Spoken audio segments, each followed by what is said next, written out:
Welcome everyone. आप सभी स्वस्थ रहे, सुरक्षित रहे, यही मेरी मंगल कामना है, क्योंकि एक स्वस्थ मस्तिष्क में ही स्वस्थ देश का निवास होता है। आप स्वस्थ रहेंगे तभी हमारा समाज स्वस्थ रहेगा, हमारा देश स्वस्थ रहेगा। और अभी के स्थिति में समाज, देश, परिवार सबों का स्वस्थ होना बहुत ही जरूरी है। इस संकट की घड़ी में आप अपने धैर्य रूपी कवच को धारण किए रहिए और हिम्मत और हौसला रूपी तलवार से इस कोरोना नामक बीमारी का सामना कीजिए। अपने कैरियर को सफल बनाइए। मंजिल कदम चूमेगी, रास्ता खुद निकल आएगा। हौसला तो बुलंद कर अपना, आसमां भी झुक जाएगा। इन्हीं चंद शब्दों के साथ मैं आज का क्लास स्टार्ट कर रही हूँ। आप अपने हौसला को बुलंद रखिए और तब तक बुलंद रखिए जब तक कि आपकी मंजिल आपके सामने आपका कदम चूमने न आ जाए। इससे पहले क्लास में हमने डीएनए रेप्लिकेशन के बारे में पढ़ा था। उसमें हमने मेसेल्सन एंड स्टॉल का एक्सपेरिमेंट पढ़ा था, जिसमें हमने सीखा था कि डीएनए रेप्लिकेशन सेमी कंजर्वेटिव है। और अब तक जो हमने डीएनए रेप्लिकेशन से रिलेटेड जो भी फैक्ट्स पढ़े जाने, उसका फीडबैक हम लेंगे इस सवाल को सॉल्व करके। इसलिए हम लोग इस सवाल को सॉल्व कर रहे हैं। Normal DNA molecule is continuously replicated in N15 medium. What is the percentage of lighter DNA in fourth generation? Normal DNA का मतलब हुआ कि डीएनए में जो नाइट्रोजनस बेस है उसमें जो नाइट्रोजन है वो नॉर्मल है। इट मीन्स कि उसका एटॉमिक वेट 14 है।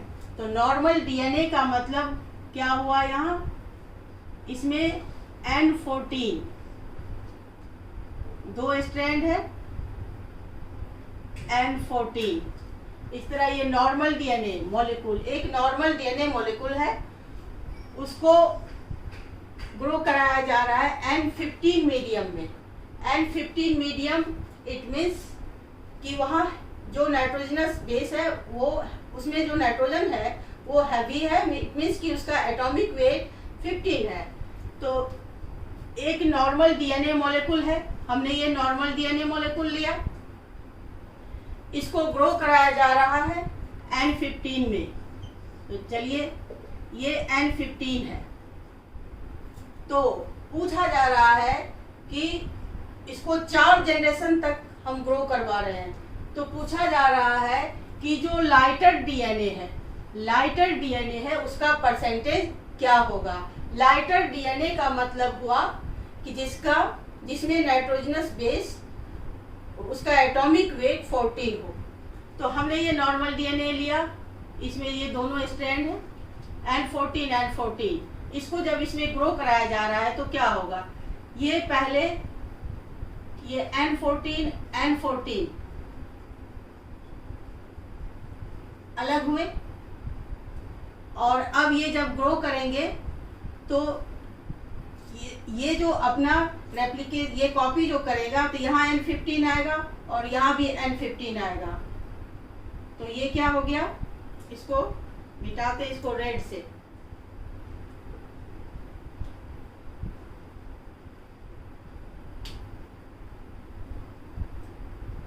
N15।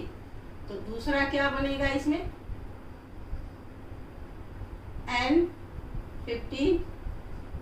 N15। और ये कौन सा जनरेशन हुआ? First generation. तो जब नॉर्मल डीएनए मॉलिक्यूल को हमने लिया और इस नॉर्मल डीएनए को जब हमने N15 में ग्रो करवाया तो फर्स्ट जनरेशन में हमें 2 मिले। तो 2 जो मिले तो उसमें ये दोनों ही क्या है? हाइब्रिड है। दोनों ही हाइब्रिड है, क्योंकि एक स्ट्रैंड N14 का है और दूसरा N15 का है। क्योंकि इसमें N15 है तो ये जो कॉपी करेगा तो N15 ही इसमें ऐड होगा। तो इसलिए ये फर्स्ट जनरेशन में हमें 2 हाइब्रिड मिले। टोटल नंबर ऑफ डीएनए कितने हुए? 2, और हाइब्रिड भी 2 हुए। अब इसको हमको सेकेंड जनरेशन में क्या बनेगा? तो अब फिर ये सेकेंड जनरेशन में ये N15 और ये N15 और ये N14 और ये N14, ये दोनों अलग हो जाएंगे। ये दोनों अलग हुए तो अब फिर ये ग्रो करेगा इसी N15 मीडियम में। तो अब ये जब दोनों अलग हुआ तो ये ब्लैक वाला N14 है, तो ये तो N14 ही रह गया, और इसके साथ ये फिर क्या आ जाएगा? N15, और ये N15, फिर ये दोनों अलग हुए N14 N15। अब ये जो कॉपी करेगा तो N15 आएगा, तो ये N15 आया, फिर ये N15 के साथ N15 ही आएगा। ये दोनों N15 और N15, अब इसमें ये दोनों अलग हो गए हैं, तो N15, ये N14, इसके साथ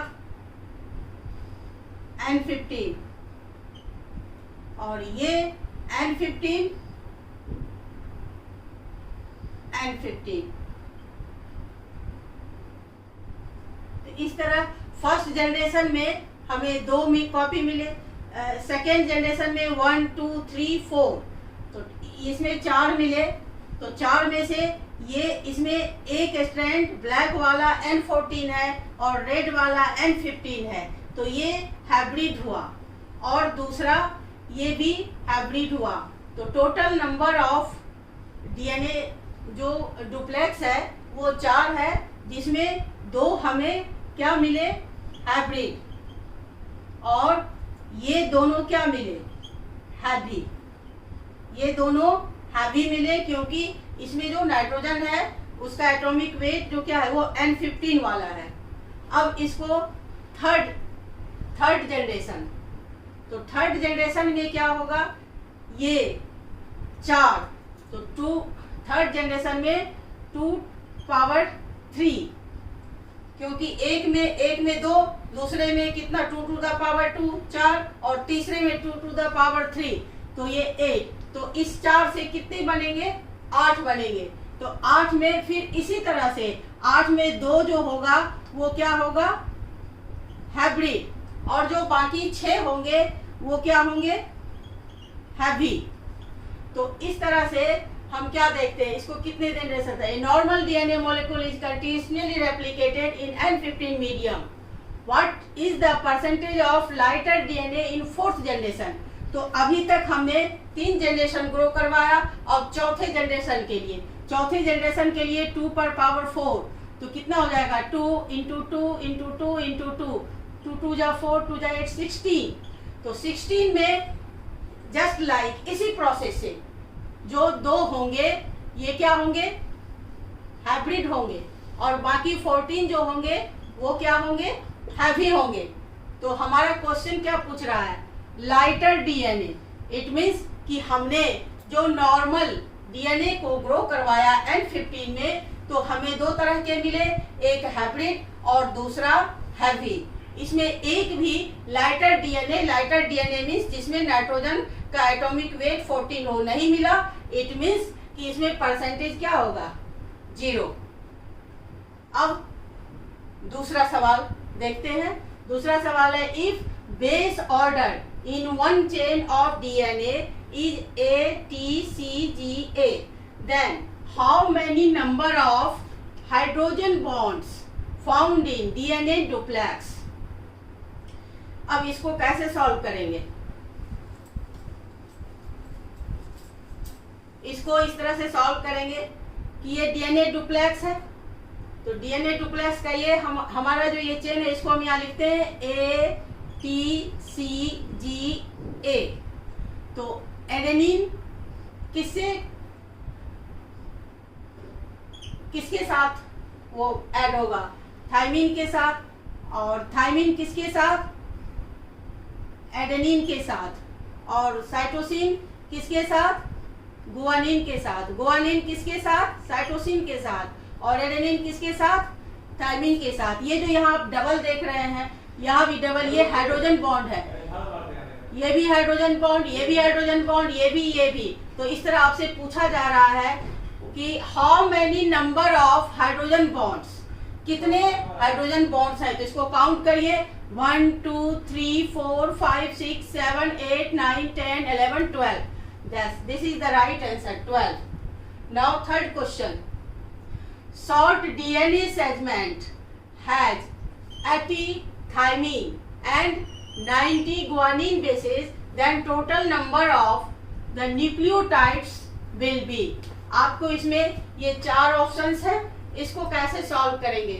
तो 80 नंबर ऑफ थायमीन है, तो 80 थायमीन है, तो जितना थायमीन है उतना ही एडेनिन होगा।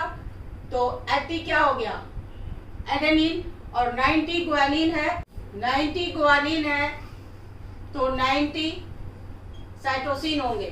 तो इन सबको जोड़ दीजिए, 8 8 16 और 9 27, और या कितना 9 18 8 26 8 34 340। ये थर्ड नंबर का ऑप्शन। इस तरह short DNA segment has 80 thymine and 90 guanine bases, then total number of nucleotides will be 340। ये हमने कैसे निकाला, इसको समझना है। जो न्यूक्लियोटाइड है तो हर एक बेस, आपने पढ़ा था, बेस के साथ जो है वो शुगर जुड़ते हैं, फिर फॉस्फेट जुड़ता है तो न्यूक्लियोटाइड बनता है। तो डीएनए में 4 तरह के न्यूक्लियोटाइड होते हैं। इस सवाल में कितने बेस है, यहाँ थायमीन है, तो थायमीन किससे ऐड होगा, एडेनिन के साथ। तो इसका 10 डबल, तो इसको हमने डबल किया, फिर ये गुआनिन है तो इसको भी डबल किया, और सबको जोड़ा तो कितना हुआ 340। इस तरह आपने जो अभी तक पढ़ा डीएनए का जो स्ट्रक्चर था उसमें पढ़ा कितने तरह के बेस होते हैं, उसको कैसे काउंट करके निकाल सकते हैं। फिर एप्लीकेशन में जो आपने मेसेल्सन एंड स्टॉल का प्रोसेस पढ़ा, उस प्रोसेस पे बेस्ड आपने रिलेटेड ये सवाल बनाए। इस तरह आपको हमें समझ में ऐसा आ रहा है कि 50% कंसेप्ट जरूर समझ में आ गया होगा। बावजूद इसके आपको कहीं कोई सवाल में दिक्कत हो तो आप हमें पूछ सकते हैं। धन्यवाद।